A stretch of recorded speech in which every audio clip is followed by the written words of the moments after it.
जय भीम नमोबुद्धाय. बघूया आजचं बातमीपत्रक. कृषी विज्ञान केंद्र बारामतीमध्ये 15 तारखेला उद्घाटन व 16 ते 20 तारखेपर्यंत प्रदर्शनाचे आयोजन करण्यात येणार असल्याची माहिती संस्थेचे चेअरमन राजेंद्र आप्पासाहेब पवार यांनी पत्रकार परिषदेत सांगितले. शेवटच्या भागात आपण ही जी इतर पिकं आहेत, ज्वारी असेल किंवा आंतरपिकं असतील, कारण आता आपल्या पंतप्रधानांनी मागे त्यांचा आवडता हे होता शब्द की बाबा डबलिंग इन्कम. तर यासाठी मला असं वैयक्तिक वाटतं की नुसतं डबलिंग इन्कम म्हणून डबल होणार नाही. आपल्याला मधली जी स्पेस आहे दोन पिकांच्या मधली, की जी पूर्वी पण आपण करत होतो, की ज्वारीबरोबर आपण वेगवेगळी पिकं घ्यायचो किंवा काही वेळा तुरीबरोबर बाजरी पण घ्यायचो. तर अशा प्रकारचे इंटरक्रॉपिंग सिस्टीम आपण मोठ्या प्रमाणात केली पाहिजे आणि त्याचा उपयोग आपण अलीकडचा शेतकरी हा विसरला आहे. तर त्याचीसुद्धा आपण प्रात्यक्षिकं मोठ्या प्रमाणात जिरायत शेतीसाठी केलेली. मग त्यात नवीन तुर्की बाजरी असेल, चिया म्हणून हा एक प्रकार आहे की जो शहरातले खूप मोठ्या प्रमाणात आपले ग्राहक वापरत आहेत आणि गेल्या वर्षी खूप मोठ्या प्रमाणात त्याला डिमांड होतं आणि त्यामुळे तो एक आपण वाण इथं ठेवलेला आहे. यानंतर मराठवाड्यात आणि काही पश्चिम महाराष्ट्रात सुद्धा कापसाच्या बाबतीत नवीन तंत्रज्ञान त्यांना हवं असतं. यावेळी आपण नुसता कापूस ठेवलेला नाही आणि मजुरांच्या टंचाईमुळे कापूससुद्धा खूप वेचणीचं काम खूप क्लिष्ट झालेलं आहे. त्यामुळे आपण तो कापूस वेचणारं मशीन हे प्रात्यक्षिक आपण ठेवून त्याचं प्रात्यक्षिक आपण इथं दाखवणार आहे.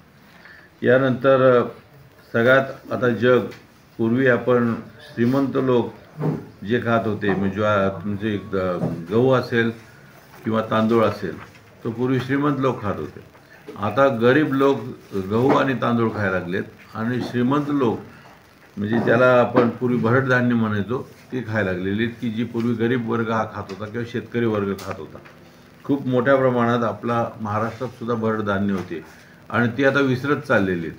आणि ही जी धान्य आहेत, या धान्यातली काही त्याला पॉझिटिव्ह मिलेट म्हणतात, त्याच्यापासून आपण बरेचसे रोगसुद्धा आपण दुरुस्त करू शकतो आणि हे पॉझिटिव्ह मिलेट आपण दाखवलेले आहेत. त्यानंतर ज्वारी बाजरी तर हे रितसर हे मिलेट आहेतच, परंतु त्याच्या आपण इथं जो गेल्या वर्षापासून प्रोजेक्ट सुरू केला की त्याचा भरडण्यापासून ते त्याच्या शेवटचा जो गट आहे त्याच्यापासून बिस्किट असेल किंवा प्रोसेसिंग जे असेल ते सर्व करण्याच्या मशिनरी आपण इथं आणलेल्या आहेत, की जेणेकरून शेतकऱ्याला त्याचा वापर करून घेता येईल. किंवा त्यांनी स्वतः जर काही राळे त्यांनी तयार केले तर राळे भरडणार कुठे, तर त्याची व्यवस्था इथं केलेली आहे. त्याच्या पुढचा प्रॉडक्ट त्याला करायचा असेल तर ती पण आपण व्यवस्था केलेली आहे. त्यामुळे भविष्य जे आहे ते भरड धान्याचं आहे. आता ते प्रत्येक वेळी आपण संस्थेने पुढं भविष्यात काय होणार आहे त्याचा नेहमी विचार केला आहे आणि त्या पद्धतीने आपण भरड धान्यासाठी इथं प्रात्यक्षिके केलेली आहेत. म्हणजे पिकं पण काही प्रमाणात दाखवलेली आहेत आणि त्यापेक्षा जे प्रॉडक्ट आपण दाखवण्याचा आपण प्रयत्न केलेला आहे. इतर काही जे आहेत, भोपळा असेल, शेवगा असेल, काकडी असेल, हे तर आपलं नेहमीप्रमाणे मांडव किंवा मांडवाच्या पद्धतीत या पद्धतीने आपण ते मांडव दाखवलेले आहेत. यानंतर मुख्य म्हणजे आपल्याला वेगवेगळ्या देशातले असतील, की बाबा ते नेदरलँड असेल, चीन, America, Israel, Brazil, Spain, Italy, Germany, Africa, France, Thailand, Korea, Japan, England, UK, Mexico किंवा ह्या सर्व ऑस्ट्रेलियापासून ह्या सगळ्या देशांची AI सेन्सर असतील किंवा रोबोटिक तंत्रज्ञान असेल, बियाणे असतील, खतं असतील, औषधं असतील किंवा मशिनरी असतील, पॉली हाऊस असेल, हे सर्व प्रकारचे वेगवेगळे तंत्रज्ञान आणि स्मार्ट टूल्स पाहण्याची आपण इथं आम्ही संधी तो उपलब्ध करून शेतकऱ्यांना दिलेली आहे. आणि मला असं वाटतं की हे आता नवीन तंत्रज्ञान आणि प्रात्यक्षिकं ही सर्व शेतकऱ्यांनी इथं पाहायला यावं आणि त्याचा उपयोग त्यांनी जी आता शेतीला मरगळ आलेली आहे त्या शेतीतल्या मरगळीसाठी आपण त्याचा नक्की तंत्रज्ञानाचा उपयोग करून घ्यावा आणि इथून पुढं सुद्धा नुसत्या प्रदर्शनात पाहून 4-5 दिवसात प्रदर्शन पाहून निघून जाऊ नये. त्यासाठी या KVK बरोबर, या संस्थेबरोबर कनेक्टिव्हिटी त्यांची राहावी आणि आपण आपल्या शेतीत काय जे चांगलं करता येईल त्यासाठी सतत सहकार्य करणे आमचं काम असेल आणि शेतकऱ्यांना मार्गदर्शन करणं हेही आम्ही गेली जवळजवळ 50 वर्ष आम्ही काम करतो आहे या संस्थेच्या मार्फत. तर तसंच शेतकऱ्यांची कनेक्टिव्हिटी आपण बघून पुढं शेतीत चांगले दिवस कसे आणता येतील यासाठी म्हणून आपण हे कृषी प्रदर्शन आपण आयोजित केलेलं आहे. त्याचं 15 तारखेला औपचारिक उद्घाटन होईल आणि 16 तारखेपासून सर्व शेतकऱ्यांना हे खुलं होईल.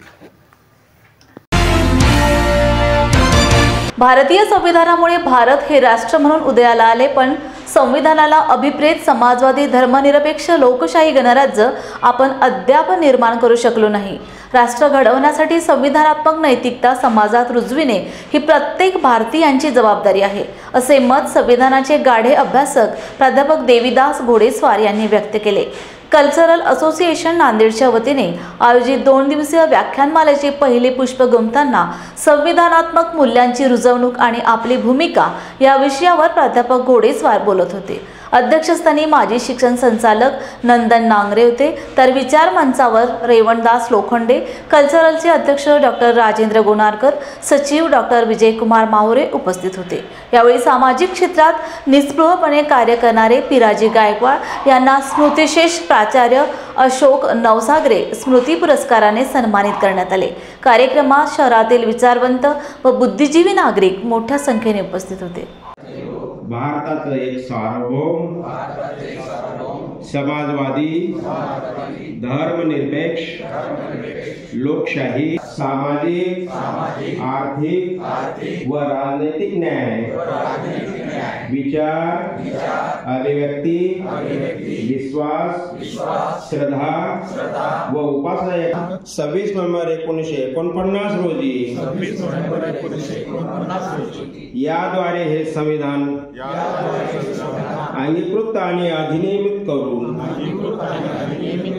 स्वतः पत्तो सभयुतं सत्ता वंदे तं बोधिपा इमे हेते महाबोधि लोकनाथेन पूजिता अहं पीते नमस्सामि बोधिराजा नमस्तुते बोधिराजा नमः पीते नमस्सामि बोधिराजा नमस्तुते. आजचा विषय होता संविधानिक मूल्य आणि ती रुजवण्यात आपली भूमिका. संविधानिक मूल्य ही राष्ट्र निर्माणाची मूल्य आहेत. भारतीय संविधानाने भारत राष्ट्र अस्तित्वात आणले. भारत राष्ट्र अस्तित्वात आल्यानंतर भारत राष्ट्र घडवण्यासाठी संविधानाच्या उद्देशिकेमध्ये काही मूल्य सांगण्यात आलेली आहेत. डॉक्टर बाबासाहेब आंबेडकर म्हणतात की जोपर्यंत ही मूल्य समाजामध्ये व्यक्तीमध्ये भारतीय म्हणून रुजवली जाणार नाहीत तोपर्यंत भारत राष्ट्र अस्तित्वात येणार नाही. याला doctor Ambedkar cultivating the human being मानव घडवण्याची प्रक्रिया असं म्हणतात. आणि मानव घडवण्याची प्रक्रिया ही संस्थात्मक प्रक्रिया आहे. त्याला डेडिकेटेड अशा प्रकारची ती इन्स्टिट्यूशनल नेतृत्व आवश्यक आहे. त्याशिवाय मानव घडवला जाणार नाही, भारत राष्ट्र सुरक्षित राहणार नाही. अन्यथा आज जी आपण स्थिती पाहतो, भारत राष्ट्राला आव्हान म्हणून जे हिंदू राष्ट्र उभं आहे तशा प्रकारची स्थिती ही आपल्याकरता वांछनीय असणार नाही. भारत राष्ट्र जगवायचं असेल तर कुठे ना कुठे माणसं घडवण्याची प्रक्रिया संविधानिक मूल्याच्या आधारावर आरंभ करावी लागेल. संविधान बदलल्या जाऊ शकतं का? बदलल्या जाऊ शकतं का? बदलत आहेत. संविधान बदलत आहेत आणि संविधानामध्ये बदल न करताही संविधान बदललं जात आहे. उदाहरणार्थ तुम्हाला माझ्या भाषणामध्ये मी सांगितलं की प्रधानमंत्री जर रामाच्या मूर्तीची प्राण प्रतिष्ठा करत असतील तर धर्मनिरपेक्ष सिद्धांताची हत्या झाली ना. सेंगोर जर संसदेमध्ये बसवला जात असेल तर धर्मनिरपेक्ष सिद्धांताची हत्या झाली ना. प्रधानमंत्री मध्ये हे करत असेल, जसं मी तुम्हाला सांगितलं 80 कोटी लोकांना मोफत धान्य, तुम्ही त्याचा मताधिकार हिरावून घेतला आहे ना. तुम्ही त्याला कॅप्टिव्ह मतदार केलेला आहे ना. म्हणजे ही अप्रत्यक्षपणे संविधान न बदलताही संविधानात परिवर्तनाची प्रक्रिया आहे. याला म्हणतो आपण की संविधान विकृत करणं, संविधान असंगत करणं, संविधानाचा मृत्यू घडवून आणणं संविधान न बदलता आहे. निवडणुका म्हणजे लोकशाही नाही. बऱ्याचशा लोकांचा समज आहे की निवडणुका आहेत, लोकशाही अस्तित्वात आहे.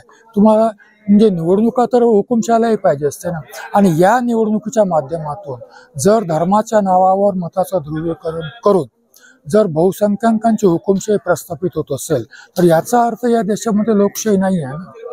तमाम भारतीयांना काय सांगाल? तमाम भारतीयाला हेच सांगेल की तुम्ही भारतीय म्हणून, प्रथम भारतीय म्हणून, संविधानाप्रती समर्पित भारतीय म्हणून प्रथम भारत राष्ट्र अस्तित्वात आणण्याची प्रक्रिया स्वतःपासून आरंभ केली पाहिजे.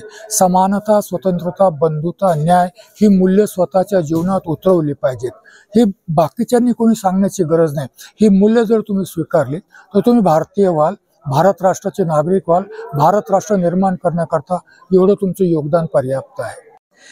आज कल्चरल असोसिएशनच्या वतीने ती व्याख्यानमाला झालेली आहे. त्याचा पहिला विषय होता संविधानाची भूमिका आणि आपली संविधानाची रुजवणूक आणि आपली भूमिका. विशेष म्हणजे 75 वर्ष आपल्या संविधानाला झालेले आहेत, परंतु आज परिस्थिती आहे जशी तशीच आहे.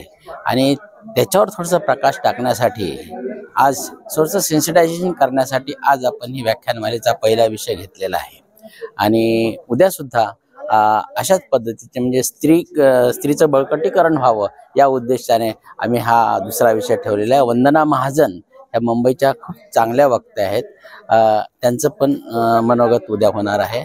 आणि ही संस्था साहित्यिक, सामाजिक, सांस्कृतिक क्षेत्रात सतत काम करते आहे. आणि विशेष म्हणजे नांदेडमधली ही पहिली सांस्कृतिक संस्था आहे जी अंडर सेक्शन 80G खाली रजिस्टर आहे. आणि अशा पद्धतीने हे याचं 22 वर्ष होते. सातत्य आपल्याला हे टिकून ठेवण्याचं आहे. आणि अशाच विचाराने लोकांचं मनाचं परिवर्तन होते अशी आशा आहे. म्हणूनच आम्ही अशा व्याख्यानमालेचं आयोजन करतो. लोकांना काय आवाहन करणार? लोकांना यासाठी आवाहन करा, आजचा जो विषय होता गांभीर्याने तुम्ही आज संविधान प्रास्ताविकेवर विचार करा. त्यातले जे विषय आहे स्वातंत्र्य, समता, बंधुता याच्यावर गांभीर्याने विषय करून संविधानाच्या मार्गाने जाल तरच तुम्ही जगाल. अशा पद्धतीने आम्ही आज हे आहे. आणि संविधानाची खरं म्हणजे जे मूल्य आहेत ती समजून घेण्यासाठी हा आजचा विषय होता. सप्रेम जय भीम. मी राजेंद्र गुणारकर, कल्चरल असोसिएशन नांदेडचा अध्यक्ष. कल्चरल असोसिएशन ही नांदेडमधील एक फुले शाहू आंबेडकर विचाराचा प्रचार आणि प्रसार करणारी, सांस्कृतिक कार्यक्रमांचं आयोजन करणारी आणि विशेषतः गेल्या 22 वर्षापासून कल्चरल असोसिएशन व्याख्यानमालेचं आयोजन करीत आली आहे. हे 22वे वर्ष आहे. आणि आज पहिलं पुष्प गुंफण्यासाठी येत आहेत आंबेडकरी साहित्यातील प्रख्यात विचारवंत आणि अनुवादक प्राध्यापक देवीदास घोडेस्वार. आणि उद्या दुसरं पुष्प गुंफण्यासाठी मुंबई विद्यापीठातील मराठी विभागाच्या प्रमुख प्राध्यापिका डॉक्टर वंदना महाजन या बहुजन चळवळीतील स्त्रीवाद अशा पद्धतीचा विषय मांडणार आहेत. आज संविधानाचा विषय आहे. आज आपण पाहतो की आजची जी परिस्थिती आहे ती अतिशय विपरीत आणि अंतर्विरोधानं भरलेली आहे. एकीकडे संविधानाचा गौरव पण होतो आहे, दुसरीकडे संविधानाची विटंबना पण केली जाते आहे. आणि विटंबनेचा निषेध केला म्हणून मारहाण केली जाते, कोम्बिंग ऑपरेशन केलं जात आहे. आणि अशा पद्धतीनं एक अंतर्विरोधी वातावरणामध्ये आपण जगत आहोत. संविधानाचा गौरव पण संविधानाची पायमल्ली. बाबासाहेब आंबेडकरांनी सांगितलं होतं की हे जेव्हा संविधान लागू होत आहे तेव्हा ते म्हणाले होते की आपण एका अंतर्विरोधामध्ये प्रवेश करतो आहोत. हा अंतर्विरोध असा आहे की आपण राजकीय समानता तर स्वीकारू, पण सामाजिक आणि आर्थिक समानतेचं काय? एका काखेमध्ये मनुस्मृती आणि हातामध्ये संविधान घेऊन आपल्याला वाटचाल करता येणार नाही. ही जी बाबासाहेबांनी भीती व्यक्त केलेली होती ती भीती आज खरी ठरते की काय अशी परिस्थिती आहे. आणि या परिस्थितीचा सामना करण्यासाठी दलित, बहुजन, वंचित सर्व स्त्रिया यांच्या न्याय हक्काच्या लढाईसाठी, संविधान मूल्याच्या रक्षणासाठी आपण कटिबद्ध होणं ही गरजेचं आहे. पण गरजेचं असताना नुसते मोर्चे, सभा, निदर्शनं याच्यातून हे साध्य होणार नाही. तर एक विवेकशील माणूस घडवणं ही आपली जबाबदारी आहे. मला वाटतं की ही कल्चरल असोसिएशनची ही व्याख्यानमाला आहे, ही विवेकशील माणूस घडवण्यामध्ये एक महत्त्वाचं योगदान देईल. आणि समकालीन प्रश्नाची उकल करून लोकांना प्रबोधित करणे, लोकांना सजग करणे आणि ही जी परिस्थिती आलेली आहे परिस्थितीतून वाट काढण्यासाठी दिशा दिग्दर्शन करणे यासाठी सुद्धा ही व्याख्यानमाला उपयोगी ठरेल असा मला विश्वास वाटतो. नांदेडकर गेल्या अनेक वर्षांपासून या व्याख्यानमालेची उत्सुकतेने वाट पाहत असतात. थोड्याच वेळामध्ये आता ही व्याख्यानमाला सुरू होणार आहे. या व्याख्यानमालेसाठी ज्यांना आम्ही आमंत्रित केलं आहे ते प्राध्यापक देवीदास घोडेस्वार आणि उद्यासाठी येणाऱ्या वंदना महाजन या दोघांचे मी स्वागत करतो. सर्वांना मंगलकामना व्यक्त करतो. जय भीम, जय भारत. मानधन नको, वेतन हवे, अंगणवाडी कर्मचाऱ्यांना पेन्शन लागू करा, महागाई भत्ता लागू करा, सर्व सेविकांना विम्याचा लाभ द्यावा तथा अन्य विविध मागण्यांसाठी कोल्हापूर जिल्हा अंगणवाडी कर्मचारी संघाच्या वतीने जिल्हा परिषदेवर मोर्चा काढण्यात आला आणि मागणीचे निवेदन CEO कार्तिकी यांना देण्यात आले. हा मोर्चा महावीर कॉलेज पासून जिल्हाधिकारी कार्यालय मार्ग जिल्हा परिषद कार्यालयावर आला. यावेळी हमारी युनियन हमारी ताकद, मागण्या आमच्या हक्काच्या नाही गुणाच्या बापाच्या अशा घोषणा देत शासनाचा निषेध व्यक्त केलाय. सरकारचं करायचं काय? कोल्हापूर जिल्हा अंगणवाडी कर्मचारी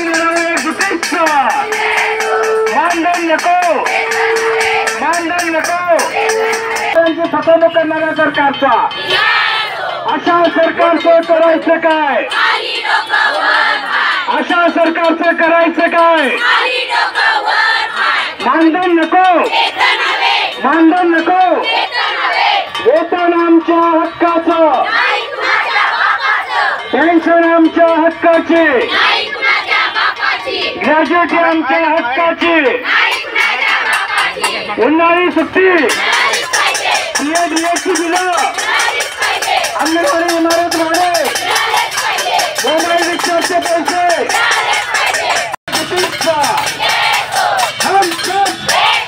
हम सब हमारी यूनियन, हमारी यूनियन, हम सब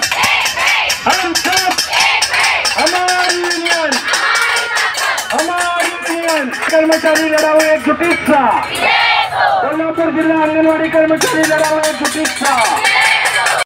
माझे नाव अंगणवाडी सेविका छाया तिप्पट आजरा. तर आम्ही आज मोर्चा घेऊन इतक्या कारणासाठी आलेलो आहोत की आमचं शासनानं फसवणूक केलेली आहे. आम्हाला जाहीरनाम्यामध्ये सांगितलं होतं की 15,000 सेविकेला देणार आणि 8,500 मदतनीसला देणार, पण त्यांनी काय केलेलं आहे 13,000 आम्हाला द्यायला लागलेत आणि 2,000 तुमचे पोषण ट्रॅकरवर आहे म्हणून सांगितले. पण पोषण ट्रॅकर हे असं आहे की जिथं रेंज नाही तिथं चालतच नाही आणि त्यामुळे आम्हाला वरचे 2,000 मिळतच नाही. ही आमची शासनानं घोड फसवणूक केलेली आहे आणि ही फसवणूक करू नये तर त्यांनी आमच्या खात्यावर डायरेक्ट 15,000 जमा करावे, सेविकेच्या खात्यावर आणि मदतनीसच्या खात्यावर 8,500 रुपये जमा करावे. 2,000 आणि 1,000 त्यांनी आम्हाला मानधनातच द्यावे. पोषण ट्रॅकरचा त्यामध्ये संबंध लावू नये, कारण कुठेही गेलं तर त्याला रेंज नाही आहे. जी कार्ड दिलेले आहेत त्या कार्डला सुद्धा रेंज नाही आहे. 4 वेळा दिवसातून ते पोषण ट्रॅकर बंद पडतंय, रोज एक व्हर्जन बदलतंय, त्यामुळे सेविकेला काम करण्यासाठी अडचणी निर्माण व्हायला लागल्यात. त्याचबरोबर कोर्टानं निर्णय दिलेला आहे की ग्रॅच्युइटी देणार म्हणून, आणि कारण आम्ही शासनाचे कर्मचारी असं कोर्ट म्हणतंय, पण शासन मानायला तयार नाही आहे. ती ग्रॅच्युइटी मिळावी, तसेच आमच्या ज्या महिला आज रिटायर झालेल्या आहेत त्यांना पेन्शन मिळावं, भविष्यासाठी उदरनिर्वाह करण्यासाठी पेन्शन मिळावी. त्याचबरोबर आज इंधनाचे दर इतके भडकलेले आहेत, सिलेंडर इतकं मागलेलं आहे आणि फक्त 65 पैशामध्ये शासन आम्हाला आहार बी शिजवा आणि नाश्ता बी द्या असं म्हणत आहे. तर याचे दर वाढले पाहिजेत, किमान याचे दर वाढून आम्हाला हे मिळालेच पाहिजे. त्याचप्रमाणे आम्हाला उन्हाळ्यामध्ये सेविका आणि मदतनीस दोघींनाही सुट्टी मिळालीच पाहिजे. आम्ही कोरडा आहार वाटप करून लाभार्थ्यांचं पोषण कसं होईल हे आम्ही स्वतः पाहीन, पण आम्हाला दोघींनाही सुट्टी मिळालीच पाहिजे. त्याचबरोबर आणि आमचे महत्त्वाचे प्रश्न, मातृवंदना योजना जी आता आमच्यावर लादली जाणार आहे ती आम्हाला करायची नाही. जोपर्यंत वेतनाचा प्रश्न सुटत नाही तोपर्यंत आम्ही मातृवंदनाचे काम करणार नाही, त्या कामावर आम्ही बहिष्कार घालणार आहोत. कोल्हापूर जिल्हा मध्यवर्ती सहकारी बँकेचे संचालक व राष्ट्रवादी काँग्रेस पार्टी अजित पवार गटाचे प्रताप उर्फ भैयासाहेब माने यांच्या वाढदिवसानिमित्त वैद्यकीय शिक्षण मंत्री हसन मुश्रीफ यांनी भैया माने व सविता माने यांना शुभेच्छा दिल्या. यावेळी प्रसिद्ध अभिनेते भाऊ कदम उपस्थित होते. यावेळी गोकुळ दूध संघाचे संचालक युवराज पाटील, नवीद मुश्रीफ, माजी नगराध्यक्ष प्रकाशराव गाडेकर, माजी नगरसेवक चंद्रकांत गवळी, सतीश माने, सुनील माने, प्रकाश नाडे, शशिकांत खोत, सुनील सूर्यवंशी, भूषण पाटील, नवाल बोते, प्रवीण काळबर, सुनील सूर्यवंशी, रवींद्र पाटील, अजित कांबळे, सतीश घाडगे, सौरभ पाटील, संजय ठाणेकर, सुनील माळी, सतीश पवार, अर्जुन नाईक, संग्राम लाड, बच्चन कांबळे यांच्यासह इतर मान्यवर उपस्थित होते. मंडळी, तुम्हाला फॅमिली सोबत चांगली वन डे पिकनिक करायची आहे का? मग आजच भेट द्या सातपुड्याच्या पर्वत रांगेत कोल्हार प्रकल्पाच्या पायथ्याशी निसर्गाच्या कुशीत वसलेलं श्याम लीला टुरिझम अँड रिसॉर्टला. पारंपरिक शेतकी संस्कृती आणि नाविन्यपूर्ण सेवा सुविधांचा अनोखा संगम. प्रशस्त फळबाग व शिवार फेरी, मुलांना एन्जॉय करण्यासाठी प्ले एरिया, विविध खेळ, स्विमिंग पूल, रेन डान्स, सेल्फी पॉइंट आणि बरंच काही. नाश्ता आणि चुलीवरील व्हेज नॉन व्हेज जेवणाचा आस्वाद. राहण्याचीही उत्तम व्यवस्था. वन डे पॅकेज 699 पासून सुरू. लग्न, रिसेप्शन, वाढदिवस यासाठी देखील स्वतंत्र व्यवस्था करून मिळेल. अल्पावधीतच लोकप्रिय झालेले कृषी पर्यटन स्थळ श्याम लीला ॲग्रो टुरिझम अँड रिसॉर्ट. बुकिंगसाठी संपर्क मुक्काम तेलंखेडी, नवनाथ आश्रमाजवळ, पांढुर्णा रोड, तालुका सावनेर, जिल्हा नागपूर. मोबाईल 7276366752 किंवा 9021433560.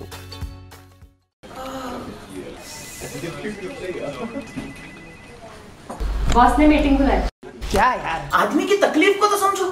बाहर बाहर उठो बैठो उठो बैठो। जनाब, तकलीफ उठने बैठने की नहीं, तकलीफ बवासीर की है। बवासीर, फिशर, भगंदर, पाइलोनियल साइंस का आयुर्वेद तथा आधुनिक लेजर से उपचार। अभ्युदय पाइल्स लेजर हॉस्पिटल, लोहार समाज भवन के पीछे, महापुष्प सोसाइटी, शताब्दी नगर चौक से मनीष नगर रोड, नागपुर। कॉल और विजिट करें www.pilesfistulacure.com। संत गाडगेबाबा अमरावती विद्यापीठ परिसरात बिबट्याचा संचार नित्याचीच बाब असताना 2 सुरक्षा रक्षकांना एक पट्टेदार वाघ दिसून आल्याने एकच खळबळ उडाली आहे। सावधगिरीच्या अनुषंगाने विद्यापीठात सायंकाळी 6 ते सकाळी 7 वाजतापर्यंत नो एंट्रीच्या सूचना जारी केल्या आहेत। या दरम्यान कुणीही विद्यापीठ परिसरात जाऊ नये अशा सूचनाही देण्यात आल्या आहेत। तर विद्यापीठात जनजागृतीसाठी जागोजागी फ्लेक्स लावण्यात येणार आहेत। वन विभागाने संपूर्ण परिसर पिंजून काढला हे विशेष। विद्यापीठात मराठी विभागालगत आंबेडकर थॉट्सचा वर्ग सुरू असताना परिसरात रात्री वाघ दिसल्याने विद्यार्थी, पालक आणि प्राध्यापकांमध्ये खळबळ उडाली आहे। विद्यापीठ परिसरामध्ये वाघ दिसल्याची घटना सर्वत्र पसरली आहे।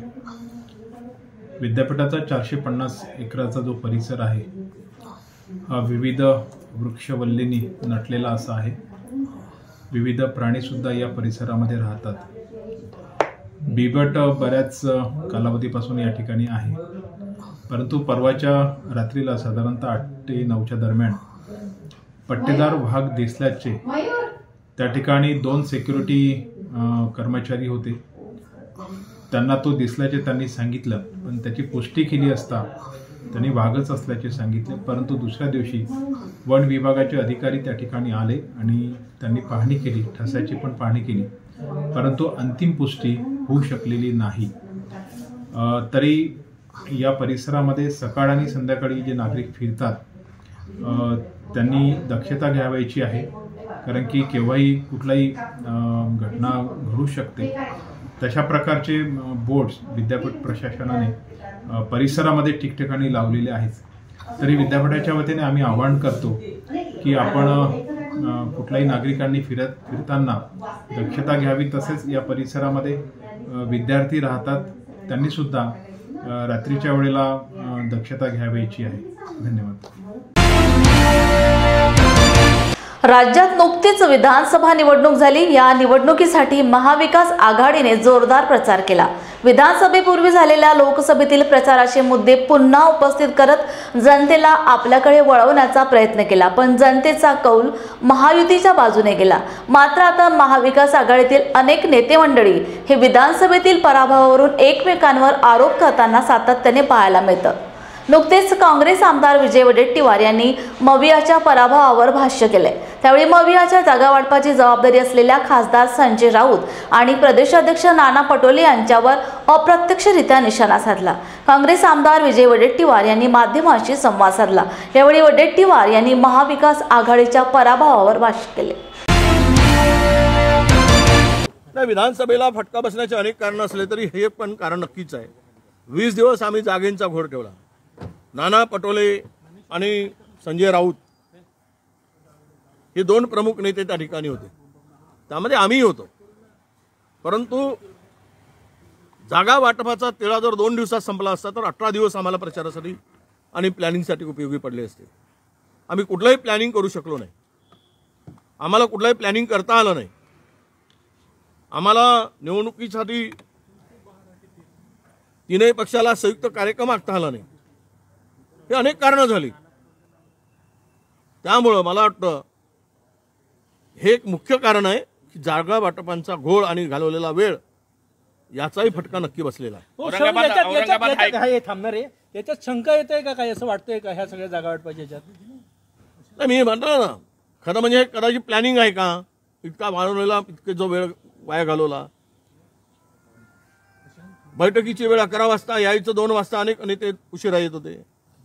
त्यामध्ये मी कोणाचं नाव घेणार नाही. आणि यामुळे हा बैठकांचा वेळ लांबत गेला. एका जागेवरून वारंवार त्या गोष्टी होत गेल्या. कदाचित महाराष्ट्रामध्ये ही जर महाविकास आघाडीची जागेचा घोळ 2 दिवसात संपला असता तर आम्हाला, कारण 20 दिवस या जागा वाटपामध्ये आमचे पूर्ण गेले, तर आम्हाला त्याचा नक्की फायदा झाला असता. परंतु यामध्ये वेळ घालवण्यामध्ये कुठं काही षडयंत्र प्लॅनिंग होतं का अशी शंका घेण्यास हरकत नाही. कौशल्य, रोजगार, उद्योजकता आणि नाविन्यता विभाग महाराष्ट्र राज्य यांच्या वतीने व्यवसाय शिक्षण व प्रशिक्षण संचालनालय अंतर्गत मंत्री मंगल प्रभाजी लोढा यांच्या संकल्पनेतून स्वामी विवेकानंद जयंती आणि राष्ट्रीय युवा दिन निमित्त दिनांक 12 जानेवारी रोजी देवगिरी शासकीय औद्योगिक प्रशिक्षण संस्था छत्रपती संभाजीनगर येथे उद्योजकता प्रेरणा कार्यक्रम आयोजित करण्यात आलेला आहे. या निमित्ताने युवकांच्या कलागुणांना तसेच कौशल्यांना वाव आणि प्रोत्साहन मिळावे या उद्देशाने संस्थेत वादविवाद स्पर्धा, वक्तृत्व स्पर्धा, निबंध स्पर्धा आणि विविध क्रीडा स्पर्धेचे आयोजन करण्यात आलेले असून संस्थेचे उपसंचालक PB दुर्गे यांच्या हस्ते उद्घाटन करण्यात आले. प्रसंगी संस्थेचे उपप्राचार्य सत्यभूषण गोसावी, दिलीप वानखेडे, रंगराव बुलबुले, प्रबंधक ज्ञानेश्वर केदारे उपस्थित होते.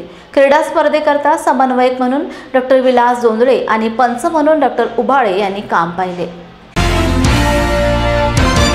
जय भीम इंडियाच्या बातमीपत्रात वेळ झाली आहे इथेच थांबण्याची. पुन्हा भेटूया ताजा घडामोडी घेऊन. जय भीम.